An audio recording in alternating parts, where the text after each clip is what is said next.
What's up everyone, my name is Coleman, and today, in this video, I'm going to be talking about 4 under-the-radar semiconductor stocks to watch in 2021 and beyond.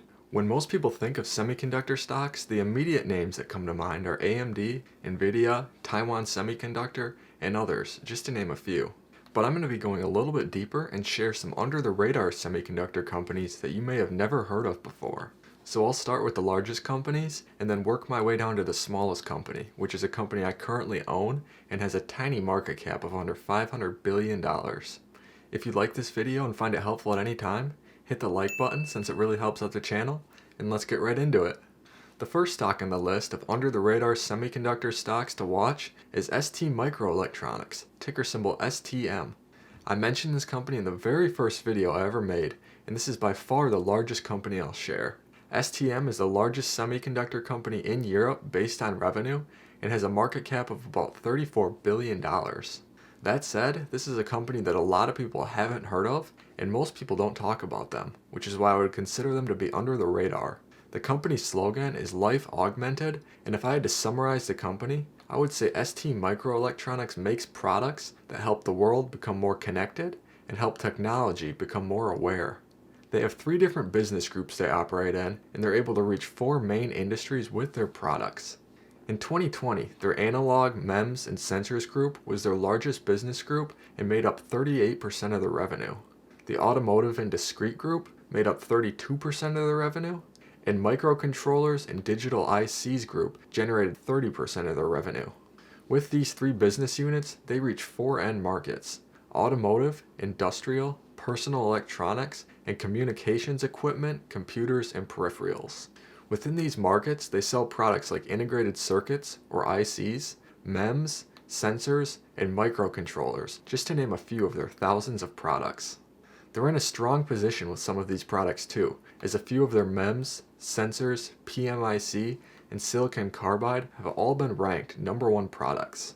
You can find their chips in many different applications too, such as cars and key fobs, factory machines, data center power supplies, smartphones, toothbrushes, and many other applications. So there are a wide range of uses for ST Microelectronics products. They sell to over 100,000 customers, but some of their largest customers are Apple, Tesla, Bosch, Samsung, and Continental. This can be both good and bad. The good is that they view the industries these companies work in as areas of growth in the coming years. STM believes that mobility, power and energy, and the Internet of Things and 5G will enable long-term growth. So having their leading customers in growing industries should help the company's growth. The bad is that with their revenue, it's already quite concentrated with a few of these companies. For example, Apple makes up 23.9% of ST Microelectronics revenue, which is a lot. And that number has actually increased in recent years. Just a few years ago, in 2018, Apple made up 13% of their revenue. So they're already very reliant on Apple, and as their leading customers grow, their revenue is becoming more concentrated, which is something to be aware of. They're also a unique company because most non-memory semiconductor companies are fabless, meaning they design the products and outsource the production to a company like Taiwan Semiconductor. ST Microelectronics, though, isn't fabless. They own and operate their own semiconductor wafer fabs and have 11 manufacturing facilities throughout 7 different countries, which is unique since so many companies in the industry are fabless. Finally, as far as valuation for ST Microelectronics, they trade at a forward PE of 22.22, which is pretty reasonable.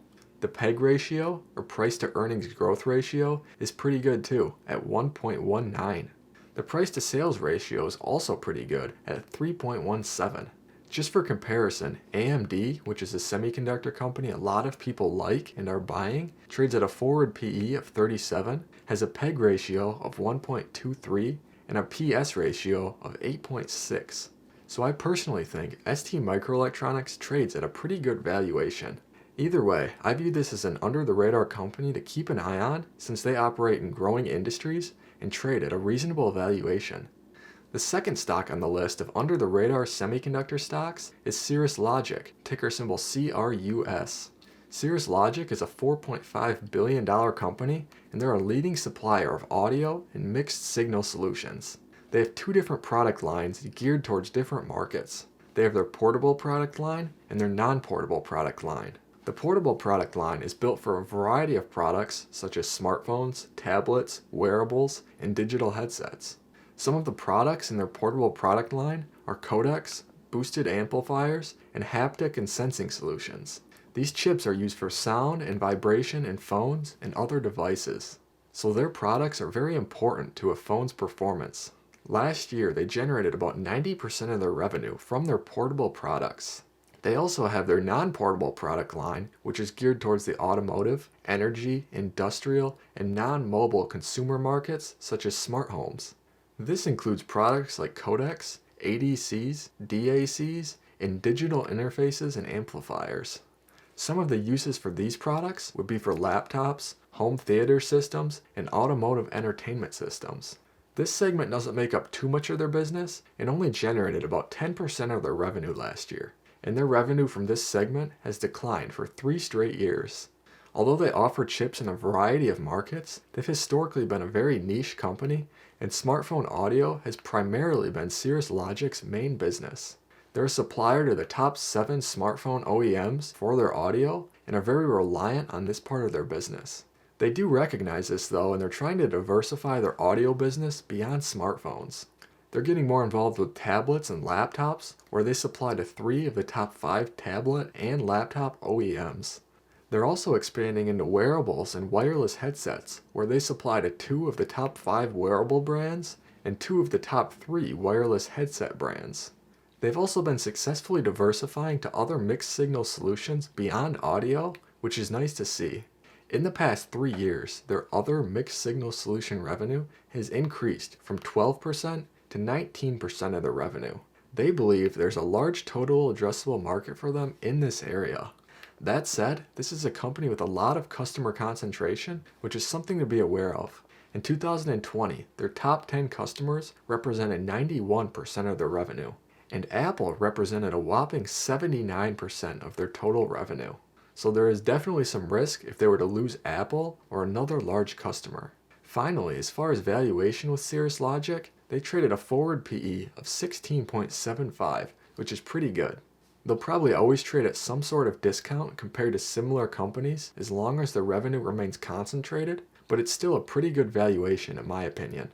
As 5G rolls out and people upgrade their phones, it should create more demand for Cirrus Logic's products. Plus, they trade at a reasonable valuation and have excellent fundamentals, which is why I view this as an under-the-radar company to watch. The third stock on the list is Rambus, ticker symbol RMBS. Rambus is a $2.2 billion company, and they specialize in memory interface chips, silicon IP or intellectual property, and architecture licenses. So Rambus basically makes memory interface chips and then licenses other products. Their goal is to make data faster and safer, and this is exactly what their products do. Memory interface chips allow for faster and safer data transmission, so you can quickly transfer data without any delays. As the name suggests, memory interface chips are used a lot for memory, and they help reduce bottlenecks in data transfers. So these chips are important in the world of data and are used by companies in the AI, 5G, Internet of Things, and data center markets, just to name a few. From 2018 to 2020, their memory interface chip segment grew at a compounded annual growth rate of 72%, and they expect there to continue to be strong demand for these chips in the next few years as these industries continue to grow. They also have their licensing business, where they design and license new technology to some of the world's largest semiconductor companies. Companies like AMD, Broadcom, Micron, Nvidia, Samsung, and many others have licensed their patents. Between these two areas, product revenue makes up 46% of their revenue, and royalties account for 34% of their revenue. While contract revenue, which is basically other licensing fees and engineering fees associated with integrating their technology, accounted for 19% of their revenue. So licensing makes up a large segment of their revenue. That said, licensing revenue has been steadily declining while product revenue has skyrocketed. In 2018, product revenue only made up 16.7% of their total revenue, and they generated $38 million from this segment. Compare that to last year, where they generated $114 million from product revenue. During this time period, royalty revenue has declined from $130 million to $85 million. So Rambus seems to be shifting away from mainly being a licensing company to now trying to become more of a semiconductor company, which is interesting. Like the other companies I've mentioned so far, Rambus also has some customer concentration, which is something to be aware of. Last year, their top 5 customers represented about 46% of their revenue, while Micron and SK Hynix each accounted for over 10% of their revenue. They also expect to continue to have significant revenue concentration for the foreseeable future, so that's something to keep an eye on. As far as valuation with Rambus, they traded a forward PE of 49.75 and a price to sales of 9. So it's the most highly valued company that I've shared so far. Most of the other valuation metrics are also higher with Rambus compared to the other companies I've shared so far too. That said, I like the industries they supply their products to, plus I like how they seem to be shifting away from being a licensing company to now trying to become more of a semiconductor company, which is why I view Rambus as an under-the-radar company to watch. The fourth and final stock on the list of under-the-radar semiconductor stocks is a company I currently own, and that is AXT Incorporated, ticker symbol AXTI. AXT is a $430 million company, and they're a material science company that develops and manufactures semiconductor substrate wafers. Some of their products include indium phosphide, gallium arsenide, and germanium.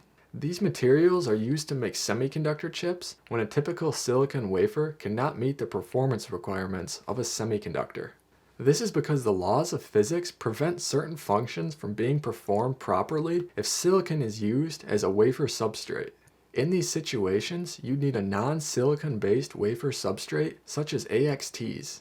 Even so, AXT's products are considered specialty products since these situations don't always happen and silicon wafers are typically used most of the time. That said, given the industries their products are needed in, they are seeing a lot of demand right now. Their end markets include 5G infrastructure, data centers, LED lighting, and sensors, just to name a few. The growth in these markets has caused a lot of demand for their products, specifically the 5G and data center markets. They have 2 product lines where they generate revenue, from selling substrates and selling certain raw materials. Last year, their substrate product group generated 79% of their revenue, and their raw material product group generated 21% of their revenue. Last year, sales to customers located outside of North America represented about 90% of their revenue, and 37% of their revenue came from China. So although they're a US headquartered company, a lot of their business is conducted in other countries. I also want to mention with this company that they're currently in the process of also trying to go public on the STAR market in Shanghai.